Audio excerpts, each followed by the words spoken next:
Welcome to Mani Cartoon Stories. I'm so happy you're here. Get ready for a world of imaginative cartoons, fun adventures. बहू और bullet. घर के बाहर फट फट फट की जोर से आवाज हुई। सीमा को लगा कि पटाखे फूट रहे हैं। वो डर के मारे घर से बाहर निकली। देखा तो सामने योगेश यानी कि पतिदेव एक बुलेट बाइक पर बैठे हैं। अरे डर गई क्या? बाइक लेकर आया हूँ तुम्हें घुमाने के लिए। सच में? मुझे लगा पटाखे फूट रहे हैं। अरे पटाखे भी फूटेंगे और मिठाई भी बटेगी। माँ को तो बुलाओ। माँ भी बाहर आ जाती है। अरे योगेश बेटा, इतनी जल्दी आ गया? और ये गाड़ी किसकी है? साहब की है? हाँ माँ, तुम्हारा बेटा साहब से कम है क्या? मेरी है। अरे बेटा, इतनी बड़ी गाड़ी ले ली, इससे तो तू घोड़ा ही ले लेता। महंगी पड़ी होगी ना? माँ महंगी सस्ती छोड़ो और मिठाई लाया हूँ, गांव में बंटवा दो। अरे बंटवा क्यों दो? पीछे बैठो, गांव में बांट कर आते हैं। सब खुश थे। योगेश गांव के बाहर एक कोयले की खदान में मजदूरी करता था। मेहनत और अकल से उसने वहां ठेकेदारी का काम सीख लिया और सूझबूझ से ठीक ठाक पैसा बनाने लगा। गांव में बात फैल गई कि योगेश के घर धमाका गाड़ी आई है। ऐसी गाड़ी पहले कभी किसी ने गांव में तो देखी नहीं थी। योगेश और माँ गाड़ी से वापस घर आ जाते हैं।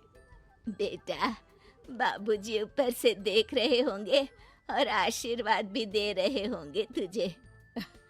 वो होते तो उनको भी घुमाता माँ। पूरे गांव में नाच नाच के मिठाई बांटने जाते। जैसे मैंने नाच नाच के बांटी थी जब वो अपने लिए एक साइकिल लेकर आए थे। बस बस, बाबूजी दो बात भी सुनाते कि फटफट वाली फटफटी ले आया। सीमा आगे कहती है, अपने लिए तो ये गाड़ी ले आए और मेरे लिए? अरे ये गाड़ी तुम्हारे लिए ही तो है। पक्का मेरे लिए है? अरे पक्का तुम्हारे लिए है। अगली सुबह जब योगेश सो रहा होता है तो उसे बाहर से गाड़ी की आवाज आती है। वो घबरा कर चिल्लाता है, चोर चोर, मेरी गाड़ी ले जा रहा है, चोर चोर। माँ भी जागती है और योगेश के साथ दरवाजे की तरफ भागती है। जैसे ही दोनों बाहर निकलते हैं तो देखते हैं कि सीमा गाड़ी चला रही है। अरे बहू, नाक कटवाओगी क्या? ये क्या कर रही हो? अरे गिर जाओगी, ये क्या कर रही हो तुम? सीमा गाड़ी को रोक कर कहती है, सारे गांव में घुमा लाई, कहीं नहीं गिरी। क्या? सारे गांव में घुमा लाई? अरे लोग क्या कहेंगे बहू? सोचा क्या एक बार? यही कहेंगे कि कितनी अच्छी गाड़ी है। अरे तुम्हारे बारे में। हाँ, कहेंगे ना कि देखो कितनी अच्छी गाड़ी पर बैठी है। बहू गाड़ी रखकर योगेश और सासू माँ के पास जाती है। तुमने कब गाड़ी चलाना सीखा? हमारे बाबूजी के पास पुरानी स्कूटर थी, सीख ली। फिर स्कूल में एक मास्टर जी भी ऐसी ही गाड़ी लेकर आते थे, उन्होंने सिखा दी। हाँ, स्कूल के मास्टर आजकल यही सब तो सिखा रहे हैं। पढ़ाई का कुछ सिखाते तो कुछ भला होता। अरे बहू, अब गाड़ी मत चलाना। हमारे परिवार में कभी किसी औरत ने पीछे से आगे की सीट पे आने की हिम्मत नहीं की है। तुम भी मत करना, समझी? जी समझ गई माँ जी। सीमा सास की बात सुनकर चुपचाप रसोई में जाकर उदास होकर खाना पकाने लगी है। सास सुबह सुबह मंदिर से पूजा करके लौट रही होती है। तभी उसे दो औरतें रोक लेती हैं और कहती हैं, अरे बहू को थोड़े अच्छे लक्षण भी सिखा दो। गाड़ी चलाने निकली थी, गांव की मर्यादा का कोई ख्याल नहीं है। वही तो। अरे पैसे आने लगे हैं तो क्या मतलब कि किसी रीति रिवाज को नहीं मानोगे? अरे समाज में रहना है तो समाज के ढंग से ही रहना पड़ता है। अरे लाज भी नहीं आई बहू को? चूल्हे चौके से निकलकर सीधे गाड़ी लेकर चौराहे चबूतरे नाप लिए, फट फट फट करते हुए। अरे कुछ कह देना उसे। अरे ये क्या कहेगी? बूढ़ी सास है, इनकी थोड़ी ना चलती होगी घर में। हाँ, बहू की ही चलती होगी, मर्जी भी और गाड़ी भी। सास सब सुनकर घर आती है और बहू को चिल्ला के बुलाती है, अरे नाक कटवा दी सबके सामने गाड़ी चलाकर। औरत जात गाड़ी नहीं चलाती। शहरों में तो 4 पहियों वाली गाड़ी भी चलाती हैं और हेलीकॉप्टर, हवाई जहाज भी। शहर में थोड़ी ना रहती हूँ मैडम साहिबा। आज के बाद गाड़ी से ही नहीं, यूं भी निकलना बंद तुम्हारा घर से।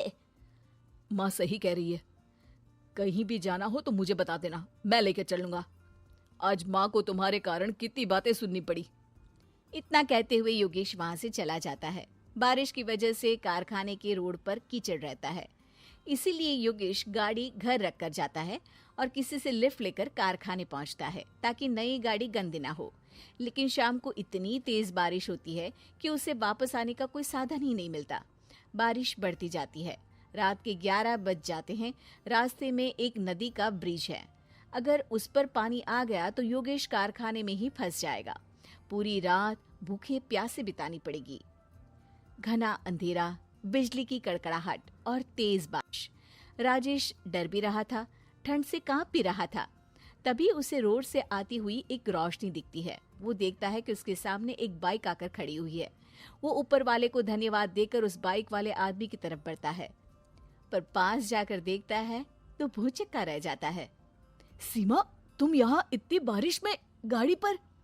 पहले बैठो तो, नदी ब्रिज पे आ जाएगी तो जाना मुश्किल हो जाएगा। योगेश गाड़ी के पीछे बैठता है। सीमा गाड़ी चला रही है। मैंने तो तुमको पहचाना ही नहीं। गाड़ी की आवाज तो पहचानी होगी ना। अरे पर मुझे नहीं पता था कि तुम आओगी। अच्छा किया कि तुम आ गई।